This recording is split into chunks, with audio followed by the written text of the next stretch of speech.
Hi, good afternoon, and welcome. It's Friday the 13th, and we are here in studio talking sports with Val for week 4. Hard to believe it's already week 4 of the football season, Val. We're almost halfway through the football season. Isn't that crazy? First off, how you doing? Yeah, doing great. It's been a pretty interesting week on the football scene because we've had teams kind of. Well, first of all, the INSC is starting tonight, so this is a pretty historic week of football coming up, and then I think the TRC is kind of taking shape a little bit here through the first. Most teams have played now two. Everybody's played two conference games at this point. We thought the Zebras would be favored at the start of the year, and so far they are looking pretty good. But I'm not sure it's going to be. I'm not sure they're going to be. They're going to dominate as easily as we might have thought. Yeah, and they got a couple of pretty big challenges, road games coming up as they go to Manchester tonight, and then they follow that up with a second in a row as they go to Lewis Cass then next Friday. So Right, because after Lewis Cass lost their opener to Pioneer, we were kind of wondering, boy, is this going to be a tough year at Lewis Cass? Well, they bounced back nicely. Beat Northfield, beat Peru, and they're also 2-0 in the conference, and they've got a very big game tonight against Northwestern. yeah, you can't overlook the Kings, especially if you got to go down there and play at Walton. So that's going to be an interesting one. But we got to get through tonight before we worry about next week. But And then in the Hoosier North, the big story is, I mean, I know North Judson's the big story because they're ranked number 1 in 1A, but the really big story is North Miami, yeah, 3-0 and ranked number 10 in Class 1A. Who saw that coming? yeah, yeah. They're 3-0, and none of the three games have really been close. Yeah. Yeah, it's going to be interesting as they get into the heart of the conference season, and you take on some teams like Judson and like Triton and like Pioneer. We're going to find out a lot about North Miami these next 2 weeks at North Judson tonight and at Pioneer next Friday. Yeah, that's going to be interesting to see how they do fare. And boy, if you get through the next 2 weeks, you're sitting really good then. Yeah. But Coach Grant, he has a way of getting his teams going, and it's been a couple of years since we've seen a start like this for North Miami, but for sure. Yeah. I just wanted to point out Chesney Miller, congratulate her. She was the you gotta Queen Chesney. You gotta go there. So, yeah, she's also Queen the queen. Chesney. Yeah, she's also the queen of the cross country course at Manchester. Her first race in college, and she was named the HCAC Cross Country Women's Athlete of the Week. She ran 23:34 over 6K. Of course, college races are 6K or 8K, 8K for men and 6K for women. Is it? Okay. And she ran 23:34 at 6K, finished in 19th place, was by far the highest placing finisher in her conference at her first race. Congratulations. Yeah. So congratulations to Queen Chesney. And then basketball sectional sites are out, and we now know where everybody's going. We kind of had an idea with some, but we now know where everybody's going. Class 2A sectional 38, we know the sectional is going to be at Lewis Cass. Okay. Class 3A sectional 20, that's Valley sectional. They're going to Fairfield. It's a little surprising that Fairfield is getting that. I don't know if you've ever been to Fairfield for a basketball game. Kind of an old school gym. Yeah, I don't think I have. Actually, has an old school vibe out there. Nice place. Because I think Valley went there Sophie Bussard's junior year, and they got ups. That was the year Emily Peterson tore her ACL in the Tuesday night sectional game, and then they wound up getting upset by Wawasee in the Friday game. So that was kind of some bad memories there. But it's an interesting gym, and we're curious to see how Valley does there as Rebecca Parker takes her first team to sectional when we get to February. Class 1A sectional 50, West Central will host. That's the one with Caston and Pioneer in it. Of course, we've talked about Tri-County is going to have a very good team that will contend. West Central has hosted sectionals for a long time, but though maybe not recently. But they've hosted many sectionals in the past. And Class 1A, sectional 51, Oregon Davis will host. They've hosted sectionals in the past, though maybe not recently, but a pretty common host there. Yeah. On the boys, and then Class 2A, sectional 34, Knox will host. Of course, Knox hosted a 3A boys sectional in 2023. Mm-hmm. Yeah. So they've hosted. So they've done a lot of work on that gym, and that'll be a nice place. They're also hosting the volleyball sectional. So that's where Winnemac will go. On the boys' side, Wabash will host Class 2A sectional 38. We had kind of known that. Wabash has not hosted many basketball sectionals any anytime recently, but I mean they've done a lot of work on Coolman Gymnasium, and it'll be a fun place for a sectional. Yeah. Yeah. Class 3A sectional 20. That's going to be at the Panther Pit at Northwood. They've hosted many, many tournaments in the past, and the Panthers have been awfully tough to beat when they host a sectional. And we would imagine Aaron Wolf will have a very competitive team. They're usually tough to beat even when they're not hosting a sectional. Right, yeah, no matter where the sectional is. But so that Valley, they got to host a sectional this past year. They'll have to travel to Northwood this time. We mentioned Valley. By the way, Valley's season opener at Homestead on Wednesday, November 27th. Wow. At Homestead. Wow. Class 1A sectional 50, that's going to be at Tri-County. Tri-County's hosted the sectional many, many times in the past, so that's where Caston and Pioneer will be headed. Class 1A sectional 51, North Judson will host. We were kind of wondering, there are a lot of good venues in that sectional, but North Judson will get it. Okay. And then North Judson and Triton will both host a regional. Okay, yeah, because of the region. They will both get a regional. And by the way, both Caston and Winamac will get a girls' regional. But that's nothing new. Similar, yeah, last year, yeah. And then Class 2A, Sectional 34, Winamac. The Winamac boys will be headed to Jimtown for their sectional. Oh, wow. Jimtown's hosted... They've actually hosted... I know they hosted a lot of girls' regionals in the past. They haven't hosted... I do remember having gone there for some sectionals in the past, so, yeah. I didn't realize Jimtown was back into 2A. They are. Okay. Yeah. Okay. All right. Yeah. So that's where the sectional sites are, and we also need to mention a boys wrestling regional will be at Rochester on Saturday, February 8th. So Rochester had hosted that regional for many years. Then when they got sent down to Peru, obviously they weren't going to host the regional anymore, and Penn got the regional. So, and we actually drove up to Penn for the regional last year. But they just Rochester getting it back home this year. So wow. Okay. So again, the sectional will be at Plymouth, and the regional will be at Rochester. Wow. Wow. So all the Mishawaka area, South Bend and Mishawaka area schools come down here for the regional. Yeah, that's going to be a big event. Yeah. A lot of big schools coming down here for that. Wow. And we don't know. We're still waiting for the format on the girls wrestling, but we hear that Rochester might be a host site for that as well. Okay. So we have that going on. And I also wanted to talk today, just a quick brief kind of commentary on, I went to Carly Snyder's signing ceremony. She's from a senior at Valley. She signed with Olivet Nazarene for basketball last week. And I just wanted to say that the way she and her family did it is the way it should be done. And I know something you're going to be thinking about maybe with McKenna.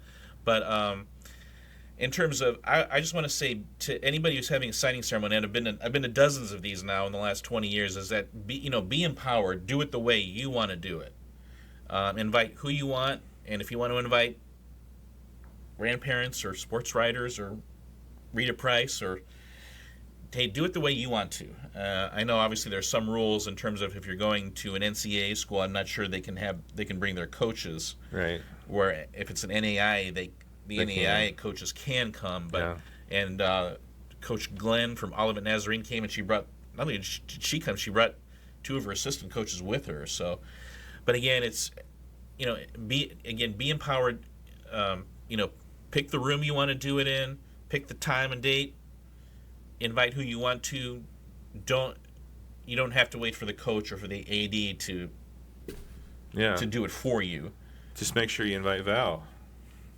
If you invite, as I get older, I think I find it even more important. I mean, I'll have to rearrange if I have to rearrange my schedule, then I'll rearrange my schedule. I mean, again, if you do it at 7:00 on a Friday in the fall, You're right. I mean, I'm gonna miss it probably. But if you do it, again, I'll try my best to be there. I can't make any promises, but I will try my best to be there because it's your big day, and when you get older, you realize that this doesn't happen for everybody. Yeah, it's a pretty rare thing. Yeah, it's a pretty special occasion. So, again, Carly Snyder did it first class. Everything was great. So super fan Terry was there. So yeah, good. She did a great job, and her family did a great job, and so I would just say be empowered and do it the way you want, and don't let anybody tell you how you should do it or whatever. All right. Well, we've got a lot of stuff to talk about as we get ready for week 4 of the football season. So we're going to take a quick break here and come back. We'll talk some Rochester Zebras as they get ready to head over to Manchester tonight. So we'll be back here in just a moment. Are you in need of branded apparel, promotional products, custom signs, graphic design for your business, church, or organization? The Winning Edge can provide a dedicated service rep to ensure you have custom products when you need them. Need a way to provide custom items to your employees or customers? The Winning Edge can set up a customized Edge store that features branded products tailored to your business, school, church, or charitable cause with no additional charge. With a wide variety of customizable apparel, promotional items, office accessories, and custom tumblers, the Winning Edge is sure to provide the results you need for success. Find your edge by calling 574-223-6090, going to thewinningedgeathletics.com, and follow us on Facebook, X, Instagram, and LinkedIn.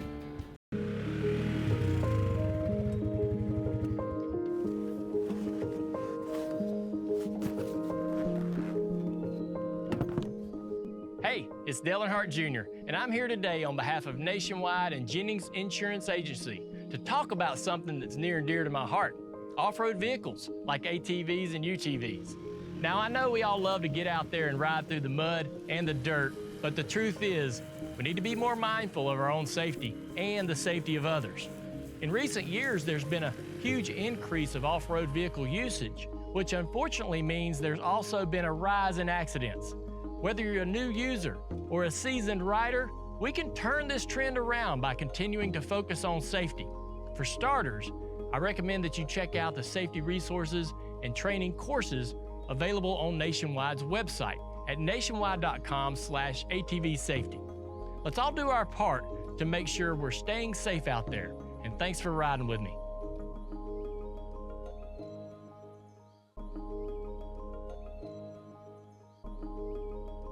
Welcome back here, talking sports with Val for a Friday, the 13th afternoon. And if you're not superstitious, I guess it's not that big a deal. So we'll get through this one here, hopefully, with no any interruptions or any kind of weird things happening, hopefully. So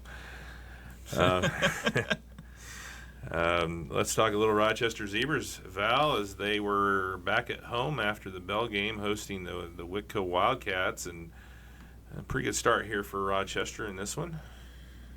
Yeah, just a pretty terrific first half. Rochester scored touchdowns on their first 5 possessions, and this was 59 seconds into the game.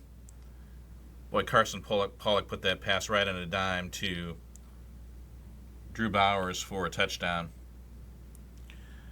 And the thing, if you watch him right there as he throws that, I mean, he's just kind of like, nonchalantly throwing about a 40-yard pass. I mean, it's just like, he just kind of touches it in there. Mm-hmm. But then Whitco would score on their first drive. That's Crew Ebbinghaus scoring in a quarterback sneak up the middle. And Whitco got it to 7-6. I believe there was a botched snap on the conversion try. So Rochester still led 7-6. And then that was a run by Trent Meadows. I believe that was when they converted a 4th and 9. And then went with a running play on 4th and 9 and converted it. And then this was the touchdown by Meadows. And that put them up 14-6.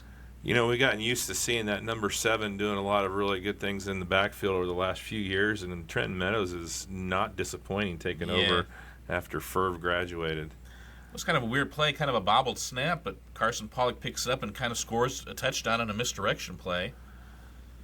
That's the old Statue of Liberty, right? They just set the ball on the ground and then wait for the defense. The fumble-rooski, yeah.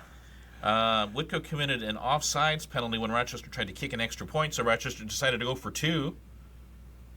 And Meadows scores on the 2-point conversion. That made it 22-6.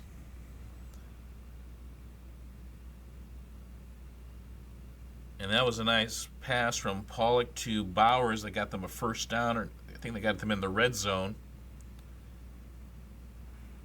And here is a pass to Kai Murphy who makes a couple men miss, and gets a first down. Talked to Kai after the game, really nice kid. Definitely a guy who spent a lot of time in the weight room, and then they go with that belly play, and Brant Beck goes untouched from the 2-yard line. and that was a touchdown. The 2-point conversion was no good, so it was, or the extra point, I believe, was, I'm trying to remember if it was 2-point or extra point. Anyway, or 2-point conversion. Anyway, they failed, so it was 28-6. And this was an interception by Bowers on 4th down, and he would return it into Whitco territory. So Rochester had very good field position with 47.7 seconds to go. You knew Rochester would need a big play with less than a minute to go, and this was the big play. Pollock to Maddox Jewell for a gain of 40, and that gets them a first down. And then you go with the sweep, and Murphy scores.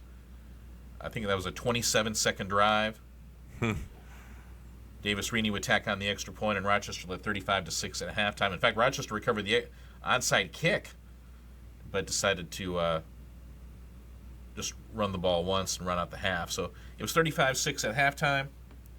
That was a touchdown for Whitco again. Ebbinghaus, he made some nice plays on his feet. That was to Trevor Friel for a touchdown. 2-point conversion would fail, so made it 35-12. Here's a nice little trap play to Cale Schatz. And he goes in for a touchdown. That was from the 10-yard line. Extra point was good, and that made it 42-12. It was 42-12 after 3 quarters. And by now, the backups are in this game. Alejandro Chapman had a really nice game. In fact, Chapman was second on the team in rushing yards. Brandbeck had 112, and Chapman had 70. Yeah. And this one, the touchdown run was pretty impressive in that they just yank his face mask and do the do-si-do with him, and he just turns around and takes it in for a touchdown. I don't think the running backs coach is going to be too happy with how he was handling the ball, but he did a nice job of getting free from the defenders for sure. So that made it 49-12, and the final 4:26 was played with a running clock. I wanted to show the PAT there to give Davis Reaney some screen time. Yeah, Davis, doing a good job. I don't think he missed any, right? I think there was one. They went 1 for 2 on 2-point conversions, and he went 5 for 5 on extra points. Yeah. And Rochester would go on to win 49-12. That's 4 years in a row that Rochester has beaten Whitco. But talking with Coach Ron Schaefer after the game, he was not quite happy with the defense, especially the contain issues on the quarterback. Once Ebbinghaus got outside the pocket, he made things happen, and the key is to, and Coach Schaefer took the responsibility. He said, we're not coaching it right. So I think that's going to be something that I'm sure is going to be addressed in the future, though I think their opponent tonight probably might not be that type of team. But yeah, again, Whitco is, it's a long road. 2 years ago they kind of hit rock bottom when they lost 70-0. But so again, it's a long road to get back to where they want to be. But I think that they're making some slight improvements. But Rochester was able to really move the ball. I think he had over 460 yards of offense in that game. Yeah. Talk about the Manchester Squires as Rochester hits the road for a big TRC matchup over at Manchester tonight, looking like they might be minus their starting quarterback. Right. It was interesting. Carson Pollock sprained his ankle in the second half against Whitco, and there was kind of a fear about Carson. Well, he's fine. He's going to play tonight, but it's Manchester's quarterback who's injured, Logan Eastgate. He is not listed on the depth chart at all, so it looks like he suffered apparently some sort of arm injury. All we know is he started the game against Wabash last week, but he didn't finish it. So we believe it's going to be Rex Moore, the backup quarterback, the junior, who will start at quarterback for Manchester. They have a new coach in Brian Enyart. He's going to run an option. It's kind of an old, it's a midline with an inside veer look. Midline means you have to respect the full. A midline is only as good as its fullback, and they got a good fullback in Rooney. He's a really tough kid. He's to their team what Brandbeck is to Rochester. Maybe not as explosive, but he's a guy. And Ron Schaefer said we can't let Rooney have 5, 6, 7 yards at a time. Because if we do that, it's going to be a long night for us. So we will see how Rochester can. But again, you have to. When you play assignment football on defense, you have to respect the fullback. So we'll see how Rochester does there. But they've got some weapons. Unfortunately, with Eastgate out, that kind of negates what Metzger can do from the receiver spot. Eli Metzger had 4 catches for 185 yards and 2 touchdowns against Bluffton. 2 weeks ago, but he didn't have any catches last week because basically they don't have anybody who can throw the ball. So we believe Moore's job is only going to be to either run it on keepers or hand the ball off. Yeah. He'll have to make some decisions with it, but we don't think Moore's going to throw it much, if at all. Yeah. But they've got some nice running backs. They had they didn't have anybody rush for 100 yards against Wabash, but they had 3 different guys with at least 60 or something like that. So, yeah, it's a pretty good running game and they made some progress. The question is, can Manchester's defense stop Rochester? Wabash had 350 yards of total offense. They had 233 yards rushing on 7 yards a carry, and Wabash is really more of I think it was. No, it was like 150 yards rushing, but on 7 yards a carry. So, and again, that's a Wabash team that's really a passing team for the most part.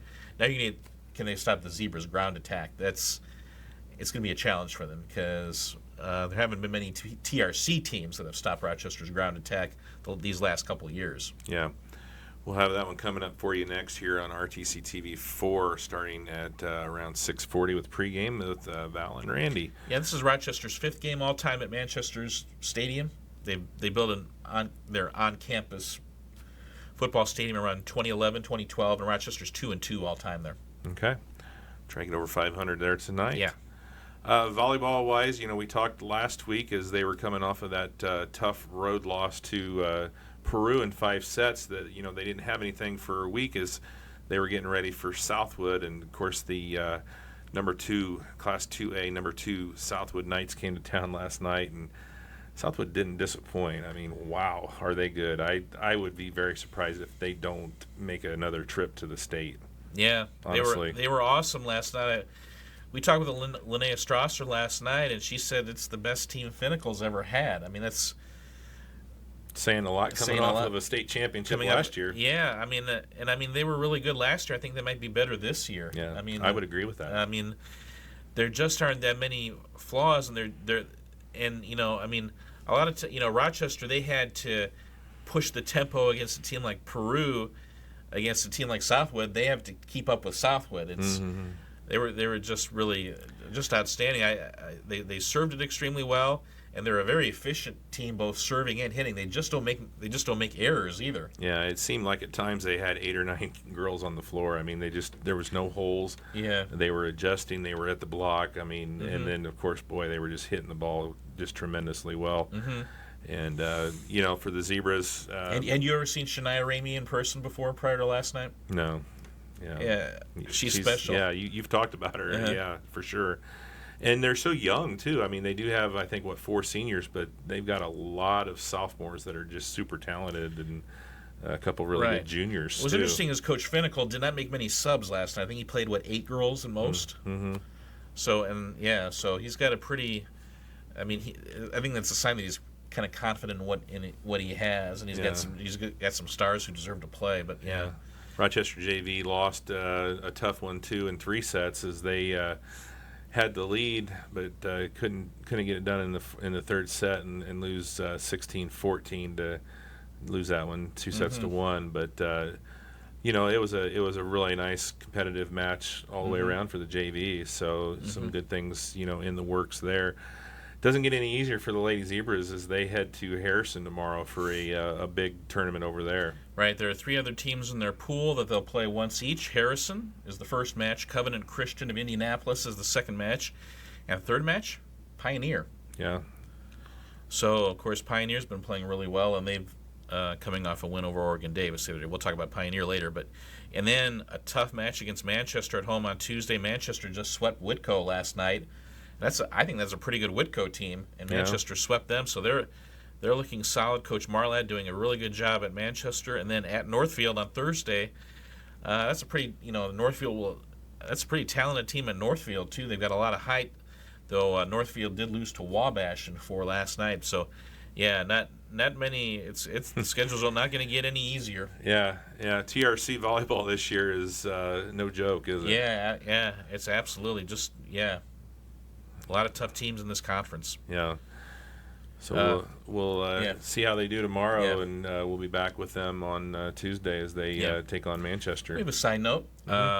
Stacy Wilson and Aubrey got home last night after the match against Southwood, and they watched a replay of the match, and they heard us talking about Aubrey wearing a sleeve on her wrist. Mm-hmm. She has a blister.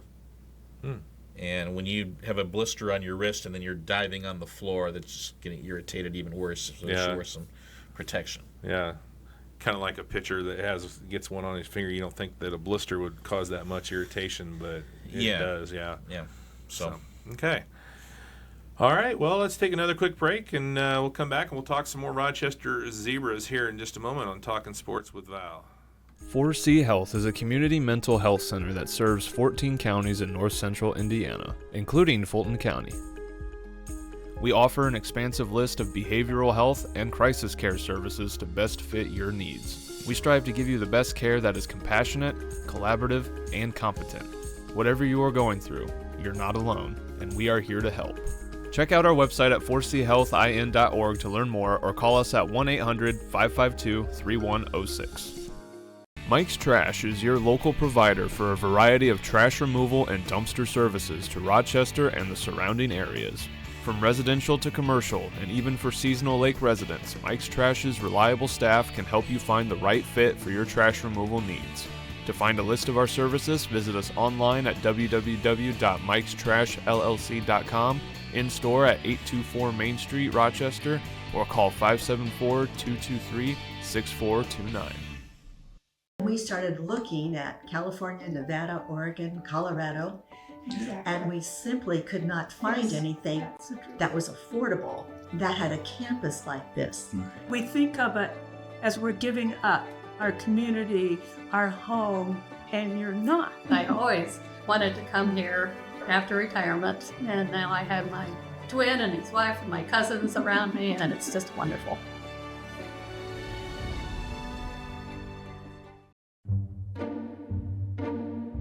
There are some things in life you just can't plan for. But here at Evans Agency, we strive to help you have all your bases covered when it comes to protecting your assets from whatever life throws your way.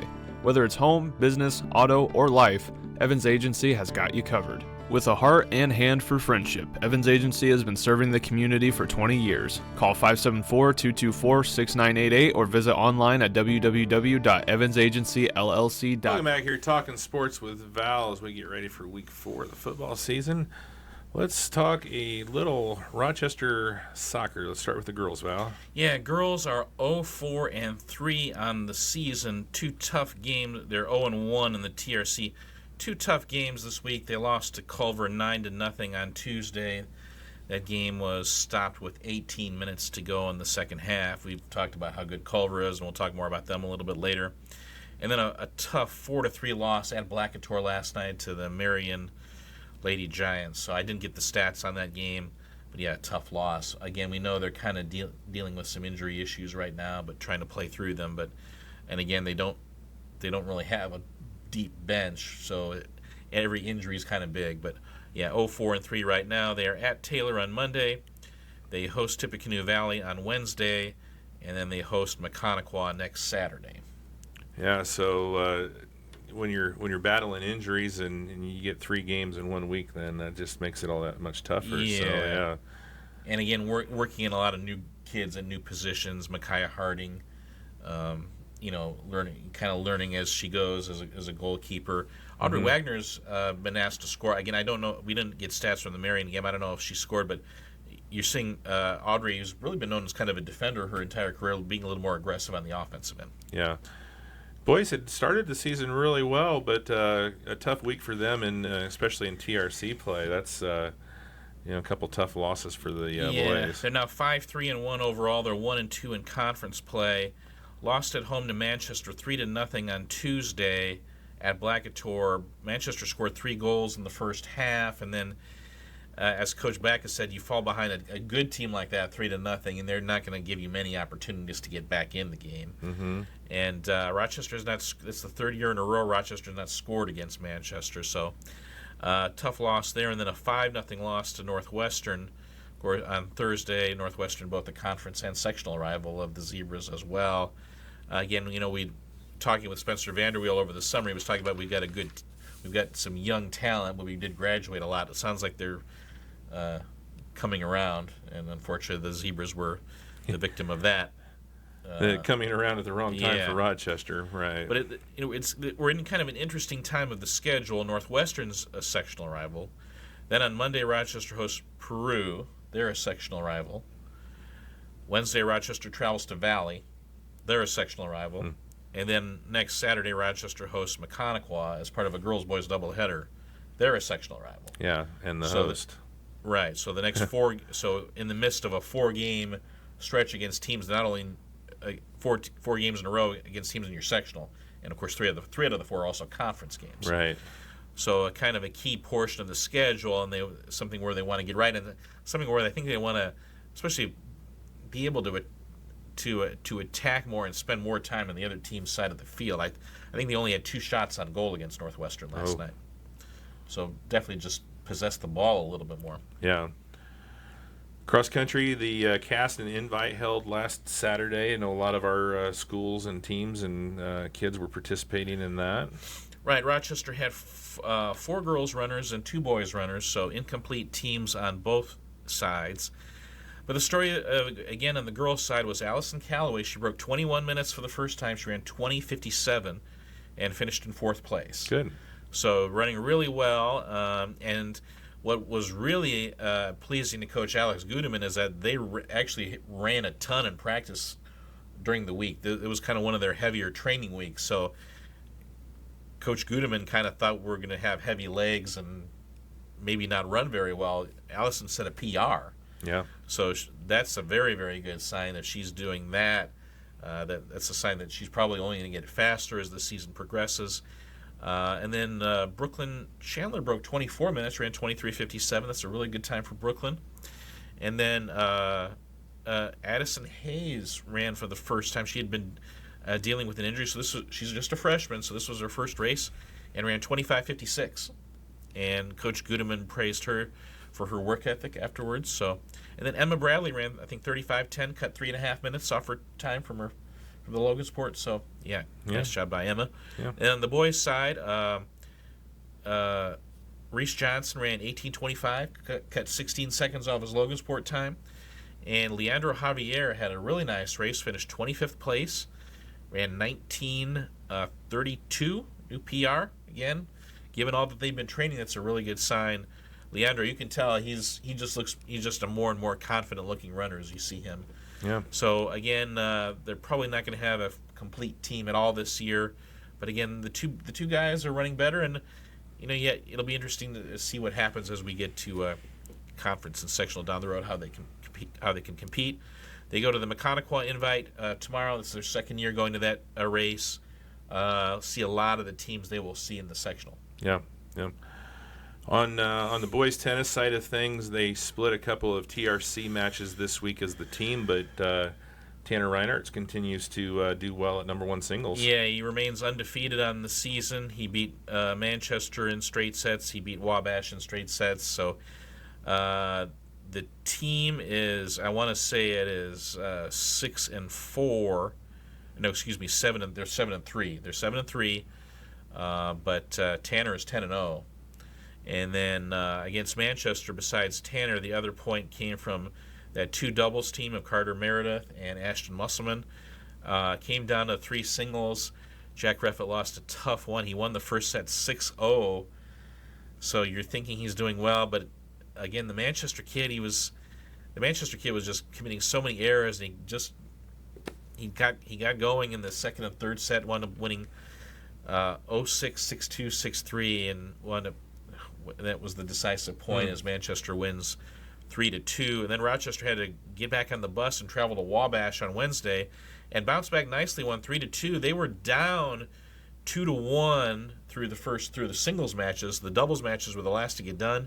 They won 1 doubles in 3 sets. They won 2 doubles in 3 sets to pull out the win. So nice job on the road. Wabash has always been a powerhouse in tennis, so for Rochester to get that, great job by Harrison Dunwoody and Brady Morgan, coming off a tough loss to Manchester on Tuesday, to bounce back and get that win on Wednesday. And then Meredith and Musselman won again against Wabash to clinch that match. So a 3-2 win. They go to Lewis Cass on Monday, and they go to Whitco on Wednesday. So 2 more conference matches coming up. Yeah. But by the way, Peru beat Northwestern 3-2 last night. So definitely a leg up in the standings for the Tigers. Yeah. We knew they were going to be tough. We thought that Peru Northwestern match would tell a lot about who might win the conference championship, and Peru got it done last night. Yeah. Yep. All right, the girls golf team continues to impress. They had number 20 Logan Sport in town at the Round Barn on Tuesday, and I was able to go over there and actually hate to admit it, but it was my first time going to a high school golf match, and got some highlights for us. So we've got something new here on Talking Sports with Val. Some highlights from some girls golf action against the Logan Sport Berries, and this was on the back nine. Olivia Bailey. So I'm guessing this is hole number 10. Yep. She's the first one off on hole number 10, and there are both of her strokes as she birdies number 10 to start things off. Yep. And she would get medalist honors. And it's just a lot of different golfers here, so not going to really get too into who was here, but you can talk about a little bit about how everybody's days went. Right. It was. It was a 38 for Bailey, a 40 for Ava Thomas and Molly Moore, and a 43 for Lexi Hawes, I believe. Sounds right. And again, the 1 and 2 players from Logansport each shot 39. Key and Lundy, who are very good players. Also, there is, Lexi. She's really been working on her short game there. Just missed one, but again, having a great year. And Molly Moore with a 40. She had a terrific night. Is that Laney?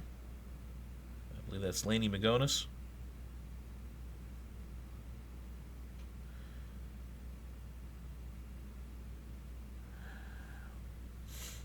It would kind of end up being a little bit of a wash between 1 and 2, with the 2 squads would basically come out even. Yeah, and it was Chloe Wynn. The 3 and 4 for Rochester would. Yeah, again, Rochester's depth I think was decisive in this one.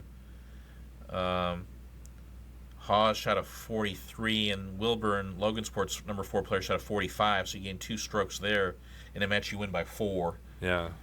So this one was tough. I was talking with Molly Moore afterwards, and she said, "Yeah, we're really competitive with them, and we know when we get to the sectional, we're going to see them, and we think it's going to be either us or them at the sectional." So,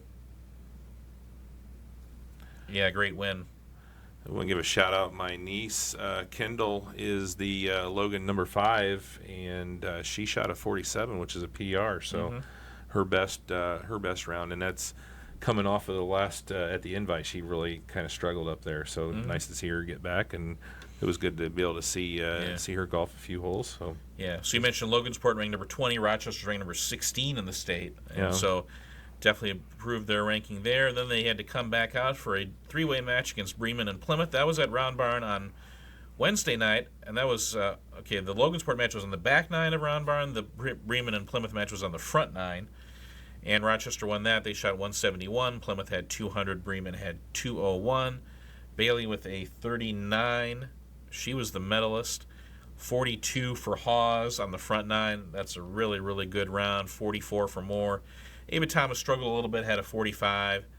And then Magonis had a 52, I believe. So, but again, Rochester winning. Again, the conditions were just tough. It just seemed like the greens were particularly fast, but again, this Lady Z's with another really nice win. So they've only lost once in a dual match all year. That was to Warsaw back in August 15th, and Lexi Hawes was sick that day. So they have been just outstanding all year, and plus they've won they won that the 18-hole event, the Rochester Invite, where they broke the school record. So they've had a great year. I mean, the only schools to beat them, Carroll, Homestead, Noblesville, and Westfield.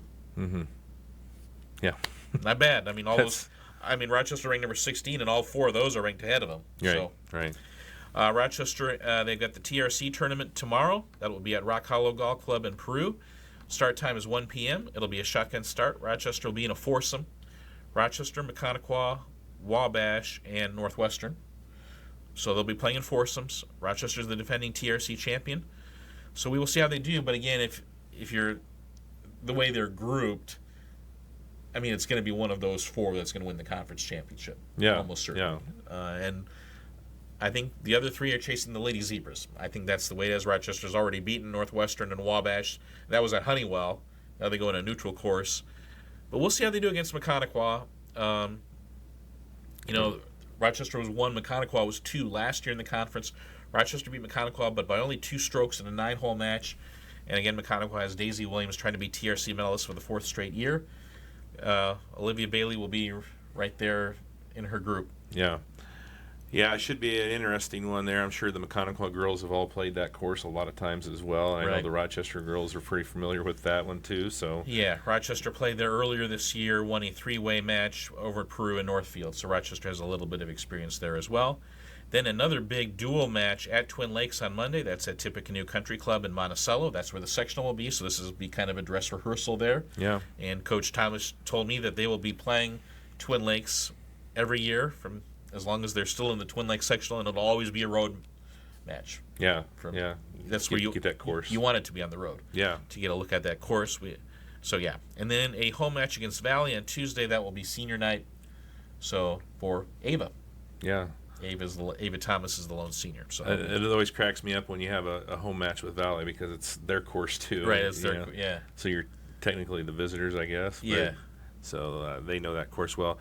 Do they do senior night for Valley too, or is it just Rochester? I don't know. I haven't talked with Leslie Broy yet. They might. Yeah, I think they did that one time, but I don't know if they do that all the time or not. But any other Rochester notes before we move on? That's all I have. But obviously the sectional is coming up on Monday, September 23rd. It's always on a Monday when they do it at Twin Lakes. Yeah, coming right around the corner. Yeah. So they get started really early, and the sectionals are really early. So yeah. All right, let's take another quick break here. We come back, we'll talk some more sports with Val. Spray foam is not only going to seal up the structure, but it's doing that insulation at the same time. So with a seamless application with the spray foam, you get all of that. You get your air barrier, you get your insulation, and obviously with one of the products, you get a vapor barrier as well. Hi, I'm Ashley Samsel with the Insulation Guys. And I'm Kyle Hoover. Let us be your solution to modern energy efficiency.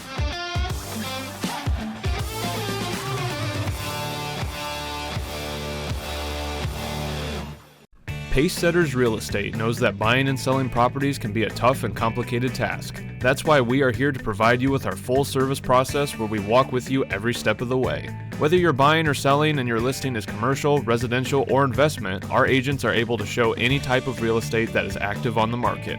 Visit us online at www.pacesettersre.net or call now at 574-223-5000. Steve Moore Agency is now offering an app to make viewing your policies, make payments, and file claims so much easier and convenient. You can download Steve Moore's Insurance Agent app from the Google Play Store or the App Store. Just search up Insurance Agent and look for the blue app with the large I. If you want to know more about our services, you can call us at 574-223-3010 or visit us online at stevemooreagency.com. Harley-Davidson of Kokomo is your destination for everything Harley. We carry a complete line of motorcycles, including the new 2024 models. We also offer a full parts department and a service department specializing in customizing, high performance, and routine maintenance. And our motor clothes department carries the latest in genuine Harley-Davidson casual and riding apparel to keep you styling no matter where the road takes you. Call us today at 765-864-9999 or visit us online at hdkokomo.com. Welcome back here talking sports with Val for week 4 of the football season. The Vikings, Val, they got it done. 5A opponent, and they get the win over Hammond Morton 35-23. It's a good, confidence booster and momentum as they head to Knox tonight to take on the Redskins in their first INSC conference game. Well, we saw Valley have great success run the ball in the Bell game against Rochester, and they just kept more of that coming against Hammond Morton. Valley attempted one pass the entire game, and it was incomplete. But they had 410 yards rushing against a 5A opponent. It's not a bad total. Yeah, and again, Wes Parker had 118 yards, but again, it was a pretty balanced rushing attack. Brock Durf had a night. I mean, he scores the clinching touchdown in the fourth quarter.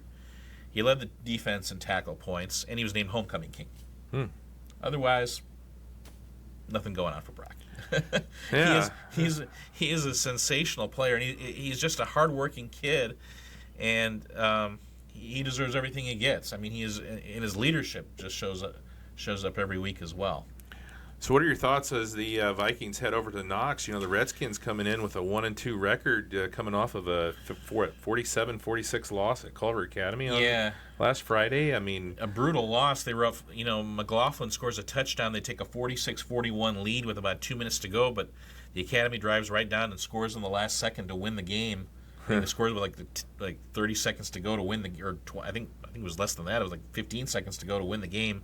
47-46. So this is a Knox team that's, they had played really well against Pioneer in week 2, but struggling on defense and struggling in terms of pass defense. But the thing is, Valley's not passing the ball much, and we know that Hunter Stage is starting again at quarterback, so we don't think they're going to pass the ball much.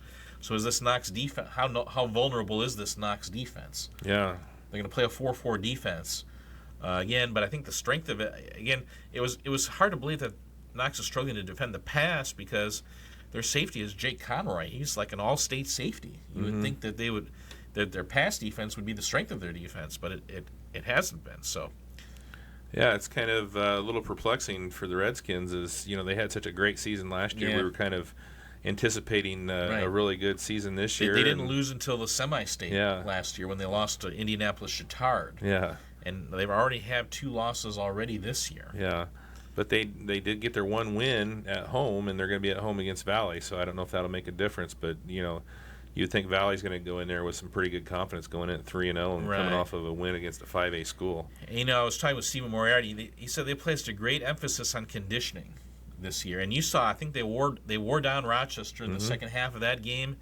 And he said it goes back to their season opener last year when they played Wawasee. They won 23-12, but he said he thought they looked tired and sluggish in that game. And he said, I don't want to let that happen again.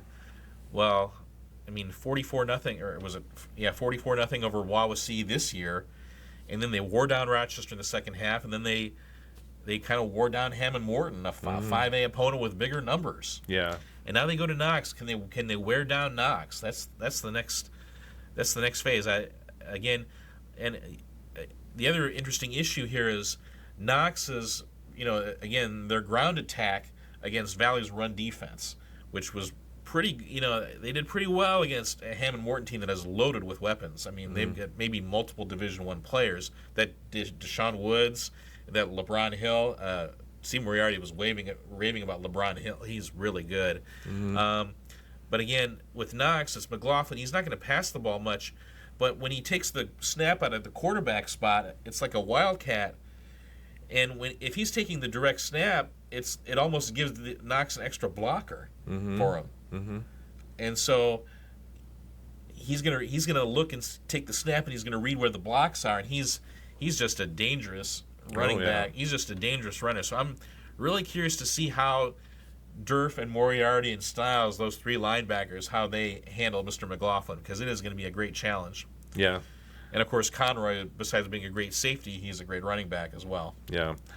It'd be a fun one over there. I'm sure we'll keep an eye on that and get you updates as the night goes on. First meeting since 1988 between Valley and Knox. Is it really? Wow. They've only played twice before. Valley beat him in 87, beat him in 88. So Valley with a 2-0 all-time series advantage. Yeah. It's interesting because the other 2 matchups in the INSC tonight are pretty much rivalry games. Jimtown versus John Glenn and Bremen versus LaVille. Yeah, they've met a few times. Yeah.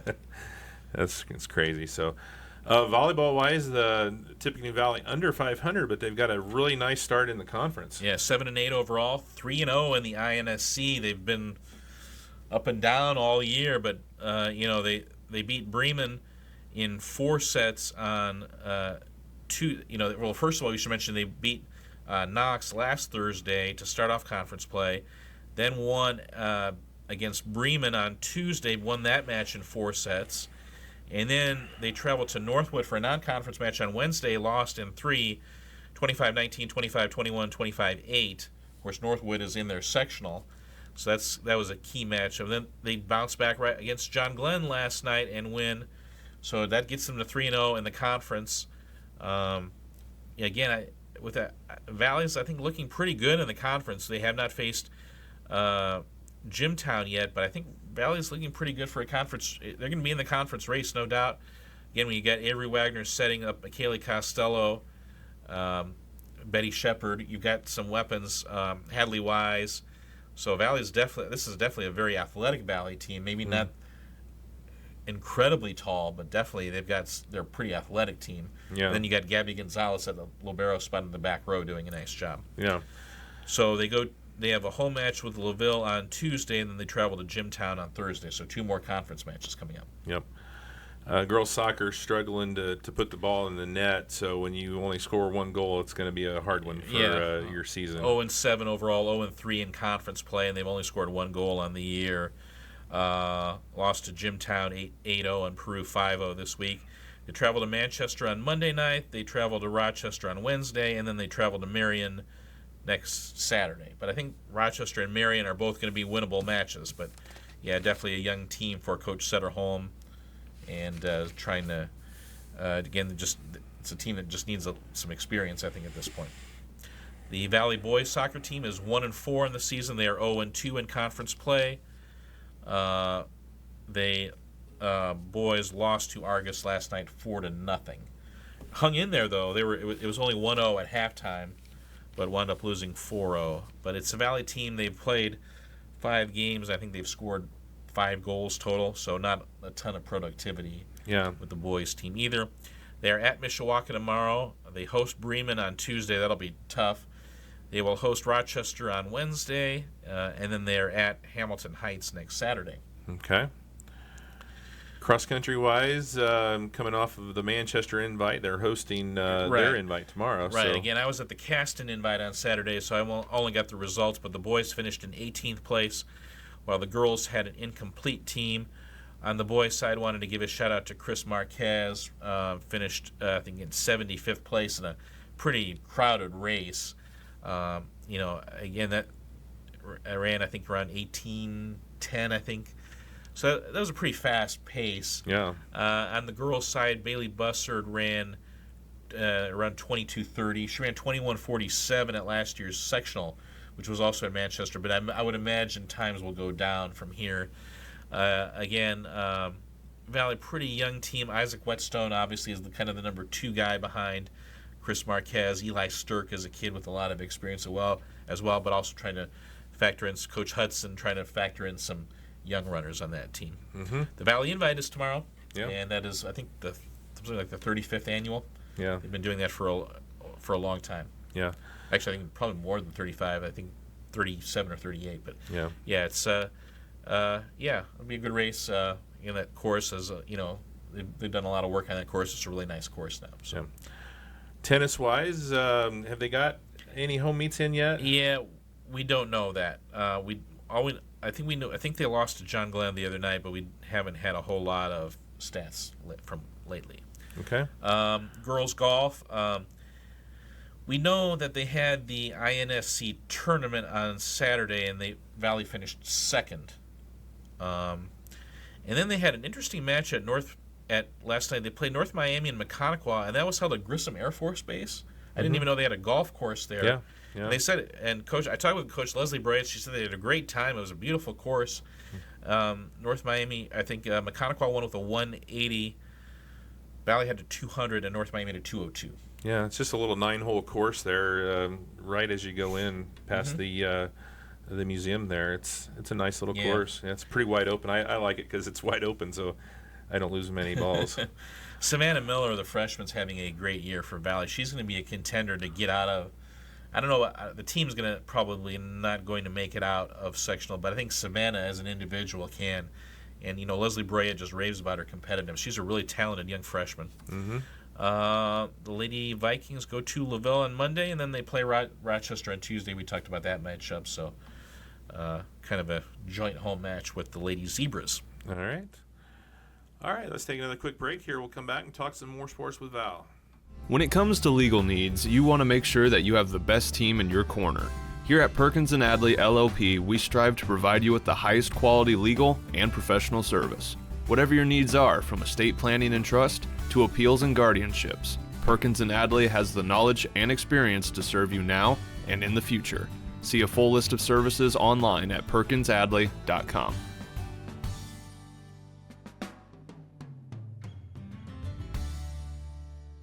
Rochester Ford is your go-to for quality vehicles and automotive repairs. With our vast selection of vehicles to choose from, we're sure to put you behind the wheel of your dream car without compromising your bank account. And with every vehicle we sell, we offer a free lifetime oil change policy to be sure that your ride stays in tip-top shape even after you leave our lot. Come see us today at 119th East 4th Street, Rochester, or visit us online at rochesterfordonline.com. Fulton County REMC is proud to be offering great opportunities and programs for our youth in the upcoming year. These programs prioritize balancing fun with education, all in one unforgettable adventure. Right now, admissions are open for Camp Kilowatt for any youth currently in 6th grade, and for the youth tour for any current junior year high schooler. To learn more about these trips, visit fcremc.coop and check out our youth page, or call us at 574-223-3156. New Holland Rochester knows that farmers need equipment they can trust and rely on. That's why for over 125 years, New Holland has been innovating to develop the best and most sustainable products available for our customers. Check out our full fleet that includes our lineup of small compact tractors online at www.newhollandrochester.com, or stop in at one of our locations in Rochester or Logansport to see how we can serve you. Welcome back here, talking sports with Val, and in the open, Val, we talked about North Miami, how the football team is doing so well to start the season, and for the Caston Comets, unfortunately, they were the latest victim of that North Miami team. Yeah, it came at their expense. North Miami won 42-14 last Friday, dropping Caston's record to 0-3 overall and 0-1 in the Hoosier North. I think that was the first time they played a conference game against each other since like 1976 or something like that. Yeah. Remember, Caston used to be in the TRC way back in the 70s. Yeah. Before getting out of it. So I think they used to be conference rivals, but that was a long time ago. They were one of the original members, weren't they, Caston, of the TRC? Right. I should have asked Steve Lynn when I saw him the other day, because Steve is a Caston grad, but was the AD at North Miami for many, many years. Yeah. And kind of whenever I have any historical questions about the TRC, I usually ask Steve. But I talked with Chris Ulrich the other day, and again, just 2 turnovers in the second quarter, and then it was just like a 4-minute span where they 2 turnovers, and the North Miami drives down and gets 2 touchdowns out of it. And all of a sudden, you go from you're thinking you're playing right there with North Miami, and then you're down 29-7 at halftime. Mm-hmm. It was just kind of frustrating, that because you feel like you're competitive, but the score it doesn't show it on the scoreboard. Yeah. Ashton Boyer's back from his injury, and he had a great game, 25 carries for 137 yards. Mm-hmm. They're still missing Landon Rigney, though. Okay. I was going to ask you about him, yeah. I saw Landon actually at the cross-country meet, talk to him. He hopes to be back in about a month. Oh. He had a surgery. It wasn't a leg injury so much, it was kind of a leg condition, and he had to go down to Riley Hospital in Indy for that. But he does plan on being back this year. Mm-hmm. Caston's running a single wing offense. It's three different guys threw passes in that North Miami game. You got Gavin Mollenkoff, Boyer, and Jabez Yarbrough all threw passes. But having said that, the 3 of them combined only threw 11 passes while they ran it 40 times. So it's a single wing, and it's they're trying to basically hide the ball and do some misdirection off that. I think they're making some progress at that, but just really struggling. And now they get Pioneer tonight. They struggled to contain. I think the bigger concerns are on the defensive end right now. Mm-hmm. They've got I think they got knocked off the ball, and again, but it's a young line, and so I think that again, you just hope to make some progress here.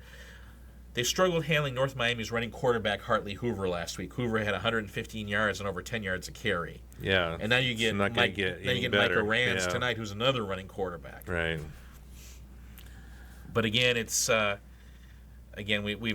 we've talked about this a lot over the years. It would mean so much for Caston to win this game because they haven't beaten Pioneer since 1996. Mm-hmm. It's going to be another tough one for the Comets at home with a Pioneer team that, they had that tough game in week 2 against Knox, but they've done really well, obviously, with the win at Lewis Cass to start the season, and then they had a nice win. We'll talk about that here in a minute with the Winnemac Warriors in town last week. So, it'll be an interesting one to see how that goes. Blair and his crew will have that one for you on RTC4 tonight. The volleyball team, obviously, we've talked about their youth and inexperience, but they did pick up a nice win last night against Winnemac. Yeah, beat Winnemac in 4 sets, lost the 3rd set, but bounced back and closed them out in the 4th set. That's a really good sign that for young teams to be able to close out matches, right, and that they're able to do that is a good sign. Again, you like the combination of Douglas and Middleton at setter. The 6-2 is a really ideal system for them, but I think sometimes it's keeping the ball off the floor that's been an issue, just ball control. But they've got 4 wins in the season, and half of them are against Winnemac because they also beat them back at the Tomahawk tournament. Yeah. So they got a trip to Triton. It looks like coming up tomorrow. Right, and who will be their first opponent? The Culver Lady Cavaliers, who they've already played earlier this year in conference play and lost. So they'll get Culver again and get a rematch there. Then they travel to Oregon Davis for a conference match on Tuesday. OD's won only 1 match all year, so it's a chance to pick up a conference win. And then at North White on Thursday, that will be testy. They played North White at that Tri-County tournament about a week and a half ago and lost. So get a chance at a rematch against a sectional rival. Yeah. Soccer, they had a rough one against North White the other day, losing 10-1. It's been a struggle for them, not being able to find a win yet this year. Yeah, and they've just struggled on the defensive end. I think they've allowed something like I want to say what's their record. They're 0-6 overall, 0-1 in conference, and I believe they have allowed something like 40 goals in those 6 games. Or I think 36 goals in those 6 games. So hard to win when the other team is scoring 6 goals a game against you. So again, they'll try to turn that around when they play Lakeland Christian on Saturday. Then they travel to North Miami on Tuesday for a conference game, and then at Delphi on Thursday. I think Delphi is going to be a winnable one. Okay. I think Delphi is the most winnable one of those. Obviously, they want to win more than one. Yeah. They want to get, because I think again, this is a team that I think they definitely have some talented players on it. Yeah. So just struggling a little bit on the defensive side. Cross country, we talked about, they hosted their invite last Saturday, and then they'll be headed to Valley tomorrow to participate in the Valley invite as well. Right. The boys finished 6th out of 10, and the girls finished 3rd out of 7 runners. Boy, Reed Summers is just a really impressive runner. He just gets better and better every time out. It's kind of building up the pack to maybe give Reed a little more company up toward the front. Maxwell Summers again is one of those guys. Kane Finke continues to run pretty well. I think he ran in the 19s at the Caston invite. So again, just trying to get more company up front. Again, as for the Caston girls, they've got a really impressive freshman, Hannah Rogers. Looks like she is going to be the front runner for a while. You got a nice pack behind her when you talk about Camila Hernandez-Rios. Boy, Miley Rood is just running really, really well. Set a PR at the Caston invite. She was right there with Alexa and Camila, and then Jada Aguilar is just behind her.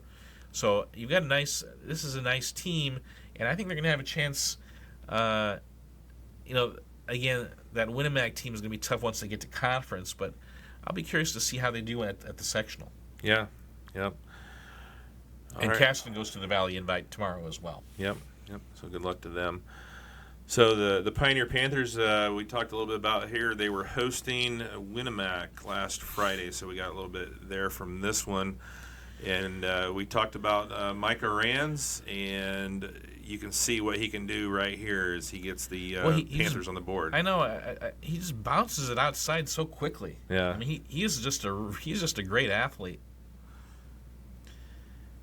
But they've got some other pieces there. Right. Unfortunately, they fumbled here, but it wasn't just Micah Rands on the offense either. Defensively, they get a big stop after that fumble. Yeah, I talked with Adam Berry earlier this week, and they were coming off a 57-6 loss to Knox. And as he was talking with the guys on the team, he was like, "Okay, guys, what do you think went wrong?" And he goes, and the guys just told him, according to Coach Berry, that we just weren't following our keys. Just read your keys, stay disciplined, and trust that you do your job and that the guy next to you will do his job. Mm-hmm. And this was a much better defensive performance. And all three linebackers had at least 9 tackles when you talk about Guffey, Van Meter, and Solano. And J.J. Solano is really coming on. Yeah. Out of that linebacker spot.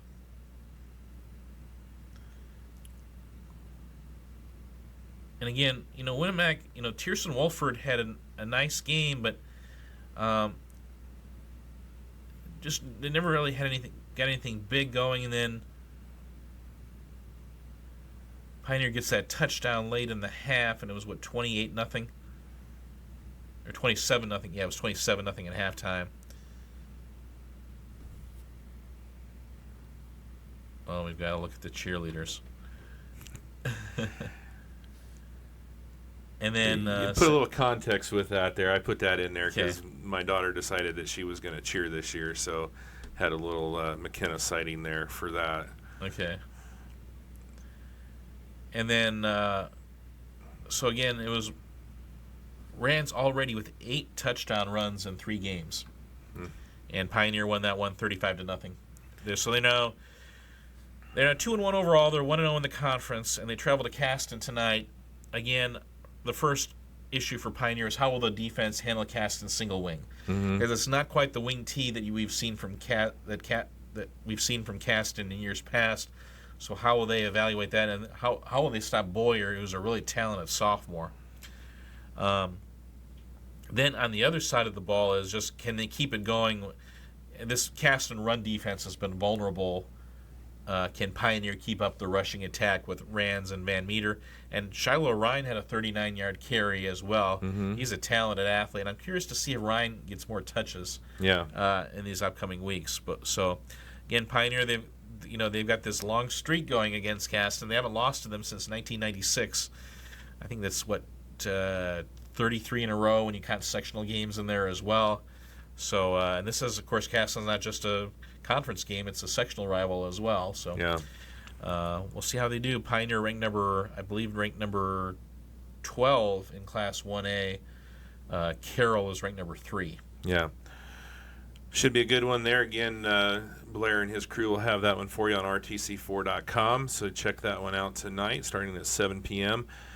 Pioneer volleyball, we talked about how young this team is, and boy, they are just really gelling around Kirsten Nyes, the lone senior on this team, and she's led them to a nice start, 3-0 in the conference, and a big win against Oregon Davis, new conference member there. And they're going to be heading to Harrison tomorrow as well. Yeah, I think probably expected that they would beat an Oregon Davis team that's struggling, won that one 25-11, 25-13, 25-16. And again, they go to Harrison, so we know who's in their pool. It'll be Harrison, Rochester, and Covenant Christian. So it should be an interesting day against some larger schools. But again, Pioneer's seen a lot of tough competition already. And then what should be an interesting match with Culver coming to Royal Center on Tuesday night. Bryn Barrett and Kirsten Nyes, daughter of the coach versus daughter of the coach, and 2 of the outstanding players in our area. Yeah, that should be a really good one there. Might be one of them we need to take a look at because, Culver, not maybe quite as good in the conference that we were hoping they would be, but that's still going to be a monster conference game. Yeah, Culver's dangerous. I still think they've got some good matches ahead of them. Yeah. And then Pioneer goes to that Leo invite next Saturday, so they'll get some more good competition next Saturday. Yeah, they don't back down on the competition level at all, do they? Right. cross country wise, a good day for Leighton Dodd at Right. Caston. The Caston invite, the boys finished third and the girls finished sixth. And the story was Leighton Dodd, who ran a 16:35 on that Caston course and just looked really comfortable. He won by 25 seconds. And that was against Ben Jay from Lewis Castro, who's a really good runner, too. He was second at 17 minutes. So, yeah, Leighton just looked really, really good. He's, you talk to him, and he's talking about, how does this course compare with Terre Haute? I mean, he's thinking big picture. You can tell, and again, that's a sign of a confident kid who's been to state before. Yeah, and he has high hopes for himself. Again, they don't quite have the depth that some previous Pioneer teams did, though. Dane Bowditch, I was following him for a lot of the day too. I think Dane finished 8th on the day. And you look at Dane, I mean, he just looks like a runner. He's about 6 feet tall, so he eats up a lot of turf in one stride. So he's got a chance to have a great year as well. And on the girls' side, really kind of a packed team. When you talk about Kylie Jamerson and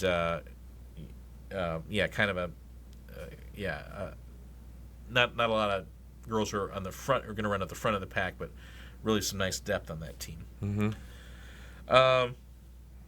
So they go to the McConaughey invite tomorrow. That's where Rochester will be. So we'll see them again tomorrow, and then they go to the Lou Baker invite, which is at Carroll of Flora. That'll be on Tuesday. Okay. Girls golf, Mia McCaig just continues to have a outstanding season for the Panthers. Right. She broke the school record earlier this year, I think, when she shot a 38 over 9 holes. They beat Carroll the other day, 201-224, and Mia shot a 39. They lost to Tri-County last night, 192-198. So they got under 200, but unfortunately they couldn't get past the Lady Cavaliers, but Mia had a 39 in that round as well. Yeah. So she is looking like she will be right there with, Bailey and Thomas of Rochester when they get to sectional medalist time. Yeah. She's going to be right there, and the 2 Logansport girls, she's going to be right there with them. Hoosier North tournament is tomorrow, and that is at Round Barn Golf Club at Mill Creek here in Rochester. It'll start around 9 a.m., so you'd have to think Mia's going to have a great chance at conference medalist. And then they go to North Miami on Monday, to Lewis Cass on Tuesday, and then they host Oregon Davis on Thursday. Where's North Miami's course? Peru Municipal. Municipal? Okay. Yeah. It's a nice course too.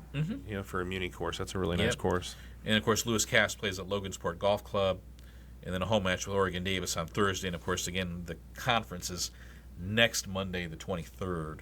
Okay. All right, sounds good. Anything else on the Panthers? That's all we have. Oh, we heard that Mandy Weisenberger tore her ACL down in Florida. Yeah. So that really stinks, but hopefully she'll get well soon. Yeah. Get well soon, Mandy. So, let's take another quick break here, and we'll come back and talk some more sports with Val. Stop on in to Giretti's Place for breakfast, lunch, or to get your day started with a cup of coffee from our signature coffee bar. Located at 701 Main Street, Giretti's Place is the perfect spot for a bite to eat in downtown Rochester. Come on by Monday through Friday from 7 a.m. to 2 p.m. and on Saturday from 6 a.m. to 2 p.m. To see a full menu, visit us at www.girettisplace.com or call us at 574-223-7101. Thanks to the generous donors, the Fulton County Community Foundation has given over $19 million in grants and scholarships to our local communities. Grants received at the Community Foundation help families send their children to preschool, provide transportation, fund scholarships, local community events, and so much more. Call 574-223-2227 or visit nicf.org to see how your donation can benefit your community. Looking for a way to show off your students' art talents? Enter them in for Fulton County REMC's 2025 Cooperative Calendar of Student Art Contest. Any student from grades K through 12 can enter with an unlimited amount of submissions. Artwork can be submitted by parents, teachers, youth leaders, or other groups as a class project. Students do not have to be consumers of a rural electric cooperative. To learn more, visit www.fcremc.coop/youth or call at 574-223-3156. Rochester Iron and Metal Incorporated is a full-service metal recycling and processing center. We pay cash for your scrap metal and work hard to make sure that every bit is recycled properly.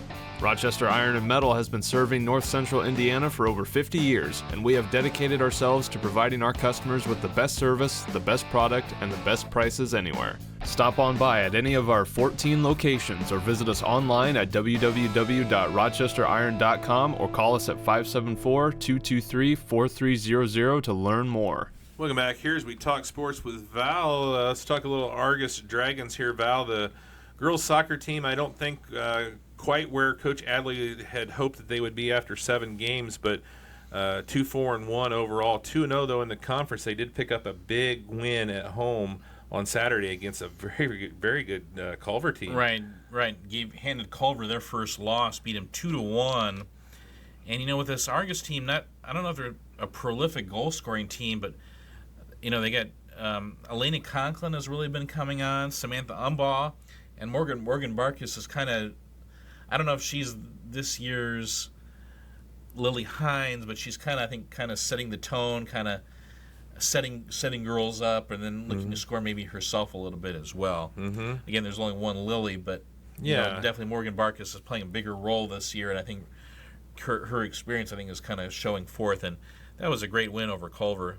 To hold Ava McCune to 1 goal, and she'd been averaging a hat trick. Yeah. So a great win. But that first conference game was everything that we were hoping it would be. They jumped out to a 2-0 lead and then hung on to win 2-1. Then they lost to John Glenn 4-3.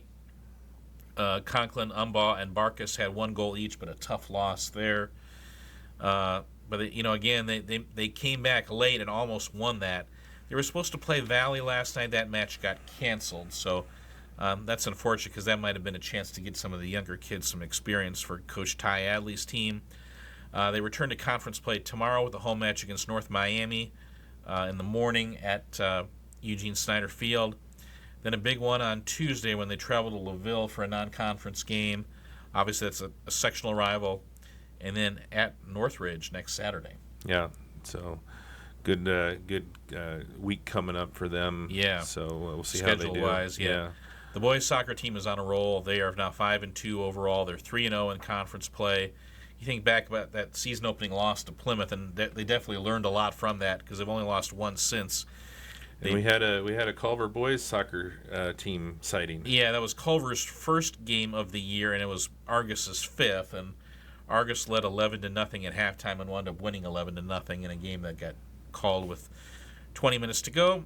And then Argus beat John Glenn. That was in Walkerton. They won 3-0. That was a very nice win. And then Tippecanoe Valley last night, they were clinging to a 1-0 lead at halftime and then pulled away to win 4-0. 4 different guys scored goals. Keegan Stanley's been on a roll. Yoan Petts had a goal. Kenyon Belden has scored now in 2 straight games.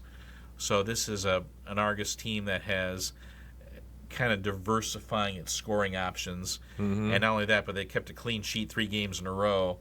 And that, they were a little shaky on defense. That it just seemed like they were kind of had their heads turned all the time. Mm-hmm. And now they've really played well defensively these last 3 games. Again, a home game with North Miami tomorrow as part of a girls-boys doubleheader. And then the girls go to LaVille on Tuesday. LaVille boys come to Argus on Tuesday. And then that game we are looking forward to next Saturday. Somebody familiar coming to town. Northwestern at Argus. Yeah, on Saturday. Vanderweel versus Vanderweel. We're looking forward to that. Yeah, it should be a good one there. Yeah, and Northwestern's playing really well right now. Right. They lost those first 2 games of the season against West Lafayette and Kokomo, and they have turned around their season. Yeah. New coach for the volleyball team, still looking for that first win. Yeah, lost to Culver 25-17, 25-12, 25-10. One of their more competitive matches of the year on Tuesday night, but they lost to their rival Lady Cavs and lost to North Miami at North Miami last night 25-9, 25-11, 25-9. That's a good North Miami team that's tough to beat at home with Grace Sailors and Caden Donaldson. So that was a lot to... You can ask that Culver team. Yeah. So Argus will travel to the Triton Invite tomorrow. They've got a home match with Granger Christian on Tuesday. Remember, Argus, their one win last year was against Granger Christian, so we'll see how they do there. And then South Bend, Washington coming up on Wednesday before they go to that Tri-Central Invite next Saturday. Yep. So that's what Coach Tinsman and her team has upcoming. Right. Cross country, I saw them at the Cast and Invite. They've only got one girl, but the one girl is Lexi Gibson, and she's a really good runner. She is, I think, finished 16th. She finished just out of the medals at the Cast and Invite. She was a girl who got stronger as the race went on. Boys have there's one boy, Millette, Preston Millette, who is the only boy on the Argus boys team. Okay. And they're going to Valley tomorrow as well, looks like. They're going to the Cougar Kickoff Classic at New Prairie. Yeah, going to Valley. Yeah, tomorrow. Yeah. Okay. All right, let's talk a little Culver Cavaliers football. Rough one for them as they lose 49-8 to Triton. Yeah, I saw some of the highlights on that from the Triton Trojan Sports Network. Yeah. So, again, Triton is just they're really explosive. They've got a lot of speed. They had a 97-yard touchdown pass in that game. And, boy, that just – if there's a way to deflate a team, throw a 97-yard touchdown pass on you. Again, but also Triton ran the ball really well also. So, again, some of these defensive issues that Culver – they had played so well defensively against Attica and then struggled in the fourth quarter against West Central and lost, and I think that kind of maybe carried over. But I also saw a really good Triton team. It was ranked number 6 in the state. Yeah. Culver will travel to Winnemac tonight. Should be a competitive game. I think so. Yeah. Culver lost 45-14 to Winnemac last year at Roudabush. Now they got to go back to Roudabush again this year. I think it'll be closer than 45-14. We'll see if that Culver offensive line can open up holes for Ethan Binion on the ground. I think he had something like 40-some yards. Again, Culver had 99 yards rushing against Triton. I think that's actually a pretty good sign. That they can run the ball against Triton. I think they can run the ball against Winnemac. So if they can do that, then they can possess the ball and give the defense a breather. Yeah. Volleyball team set at 9-4, but 4-2 in the conference. They found out how good North Miami is at home, losing in straight sets. Yeah, lost 25-21, 25-19, 25-21. I mean, they had leads in all three of those sets, but North Miami would come back strong. Culver really struggled in the serve-receive department, just could not get the pass to their hitters that they wanted. Again, we've talked about Bryn Barrett. She's a fantastic player and can do everything in a volleyball court. Meredith Gordon has really been coming on. Tyra King is kind of the middle. And then you got Livy Overmeyer, who's a big part of that front row as well, and then Ashley Pugh, a veteran setter. I think they're a little young in the back row, and I think some of the inexperience gets exposed a little bit. But then they bounce right back and they beat Argus 25-17, 25-12, 25-10 on Tuesday night. That was at Argus, and then they were back home at John R. Nelson last night, and they beat South Bend Career Academy 25-7, 25-8, 25-11. So hopefully these last two matches have built confidence. And now they go to the Triton Invite, and they get Caston right off the bat. They've already beaten Caston once. We'll see how they do this time at Triton, at the Triton tournament, whereas they lost to Triton. I'll be curious to see if they wind up having to face the Lady Trojans again. But I think it should be a pretty good competitive tournament for Culver. Yeah. And then at Tuesday night, we talked about that Pioneer team. They got to travel to Royal Center, and we'll see how they do against the Pioneer team that's playing really, really well right now. Mm-hmm. Again, the key will be serve receive. If they can just keep the ball off the floor, and get the ball to their hitters, they'll give themselves a chance. Mm-hmm. And then a home match with a North Judson team that's pretty solid on Thursday night before going to that Tri-Central Invite on Saturday. We talked about the girls' soccer a little bit already. They suffered that first loss of the year to the Argus Dragons. That puts their conference record at 1-1 for the Hoosier North. Yeah, a tough match. We weren't there. Again, they've struggled to consistently possess the ball against Argus, and that kind of hindered them in last year's sectional, and now they lose this regular season matchup. But I think that goes to show that they can definitely compete against them. And of course, they bounce back. They beat Rochester 9-0 on Tuesday, and then they get a win over Couts 3-1 on Wednesday.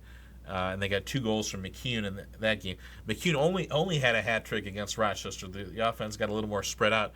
Both Bree Hamilton and Maddie Hamilton have been scoring goals of late, so they've been picking things up. So that's a good sign. Mm-hmm. And then Malia Johnson had a goal too. So it's not as good as McCune has been, and she's been fantastic with their other girls scoring. Then McCune had 2 goals in the win over Couts on Wednesday as they won 3-1, got a nice win over a Couts team that's usually pretty competitive. Mm-hmm.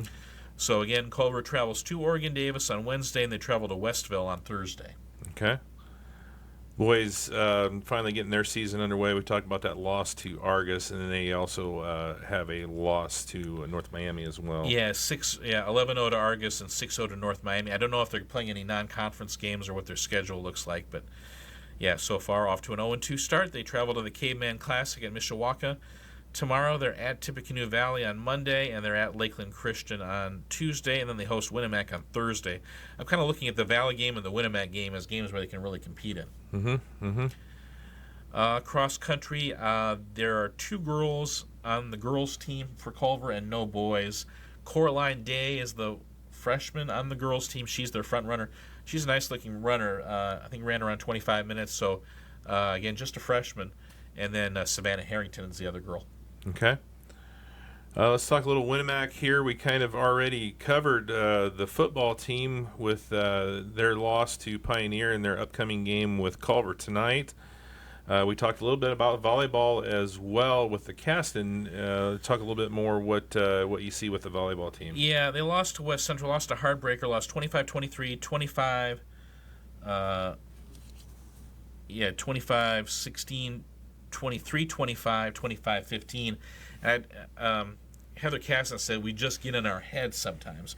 We'll get a night. We'll have a set. We'll even win a set, but then we just get in our own heads. And so I think a lot of them. She's talking a lot about the mental side because then they were competitive against Caston again and lost in 4. So another, now they've got to make the trip to North Miami on Monday. We talked about how tough North Miami is at home. They've got a lot of size with, again, as we mentioned, Grace Sailors and Caden Donaldson and that Kayla Hampton, really good freshman for North Miami as well. And the Sparks girl, there's Chloe Sparks and Zoe Sparks, they're twin sisters.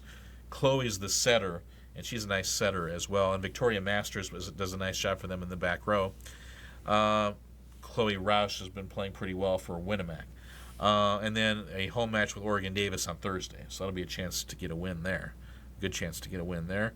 And then boys soccer, they are struggling a little bit, 1-2 in the conference. Lost to Peru 5-1. Sean Stark scored, and I think he's got 5 goals on the year. He's just a sophomore, and he's leading them in goals. But then they lost to Couts 10-0 last night. So a home match with Rensselaer on Tuesday, and then they travel to Culver on Thursday. So a chance for a win there. And then Winnemac cross country. Boy, this is a good-looking cross country team. Boys won the Caston invite, and the girls were second. And we've talked about the girls team and about the. They're just so good with Hoover, with Cadence Hoover and Avery Wegner and Candace Croft. Those 3 are going to be really solid. All 3 of them were in the top 10. But, boy, the boys team just keeps coming along. Logan Friedel finished 3rd behind only Leighton Dott and the Day kid from Lewis Cass. I mean, those are 2 good runners. Mm-hmm.